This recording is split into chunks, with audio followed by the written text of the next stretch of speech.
ফেসবুকে স্ক্রল করেছেন তারা আশা করি দেখেছেন যে আজকে সকালেই একজন বাংলাদেশি সীমান্তে নিহত হয়েছে।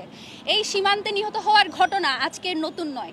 যদি আমি একটু স্ট্যাটিস্টিক্সের কথা বলি, 2000 সাল থেকে 2019 সালের মধ্যে আমাকে বাংলা ট্রিবিউন বলছে যে 1185 জন বাংলাদেশি সাধারণ নাগরিক নিহত হয়েছে সীমান্তে। 2020 থেকে 2023-এর মধ্যে নিহত হয়েছে 117 জন। 1185 এবং 117 এটা কোনো সামান্য সংখ্যা নয়, তাও সাধারণ জনগণ। যদি আমি দেখি এটাকে আমি সীমান্ত গণহত্যা বলতে পারি।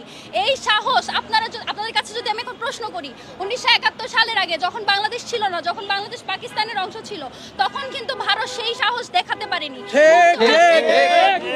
বন্ধু রাষ্ট্রের কথা বলে 71-এ আমাদের সাহায্যের যেই দায় দিয়ে প্রতিনিয়ত যে অপারেশন এবং যেই ডমিনেট আমাদেরকে করে যাচ্ছে তা আমরা মানি না। আজকে এবিপি নিউজ করেছে যে বাংলাদেশে হিন্দু নারীরা